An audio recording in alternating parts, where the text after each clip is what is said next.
Bonjour, je suis Sullivan Joubert et voici notre point hebdomadaire sur le marché des devises. La semaine passée a été marquée par le retour de l'appétit des investisseurs pour les actifs risqués. Nous avons ainsi pu voir les actions, le pétrole et les matières premières en général, les devises des marchés émergents mais également le sterling reprendre des couleurs. Nous avions dénoncé depuis un moment le fait que la livre sterling était sous-évaluée et que les doutes liés à une possible sortie du Royaume-Uni de l'Union européenne ne justifiaient pas, pour le moment, de telles attaques. La semaine dernière a ainsi vu le rallye de 2,5% de la livre sterling contre le dollar, ramenant ainsi la valeur de celle-ci au niveau de ses fondamentaux. Aux États-Unis, des discussions se poursuivent quant à une possible nouvelle hausse des taux directeurs par la Fed en 2016. Nous maintenons toujours nos prévisions d'une augmentation de ceux-ci et les chiffres sur l'emploi de vendredi dernier nous ont confortés dans cette idée. En effet, les investisseurs se demandaient toujours si les difficultés rencontrées par les marchés mondiaux dernièrement allaient avoir un impact sur l'économie US et sur son marché du travail.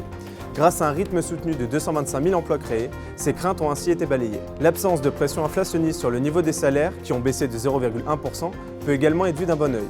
En effet, cela pourrait donner plus de liberté d'action à la Réserve fédérale américaine quant à de possibles prochaines hausses des taux. Nous pensons que le dollar devrait reprendre sa tendance haussière dans les prochaines semaines et que celui-ci devrait donc s'apprécier par rapport à ses pairs et notamment par rapport à l'euro. En zone euro justement, le meeting de la BCE de ce jeudi est au centre de toutes les attentions. Les chiffres sur l'inflation sortis la semaine dernière furent une mauvaise surprise pour les marchés, annonçant un retour à la déflation sous la pression des prix de l'énergie. Ces chiffres accentuent la pression sur la BCE afin d'agir et de prendre des mesures dès jeudi.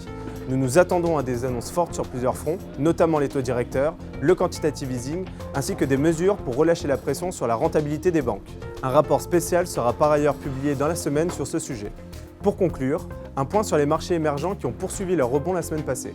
Nous maintenons nos prévisions de ces dernières semaines et nous pensons toujours que les actifs ainsi que les devises de ces pays-là devraient se reprendre. C'était notre point hebdo sur les marchés des devises. Merci de nous avoir suivis. Pour de plus amples informations, n'hésitez pas à nous contacter ou à consulter notre site internet www.ebury.be. À la semaine prochaine.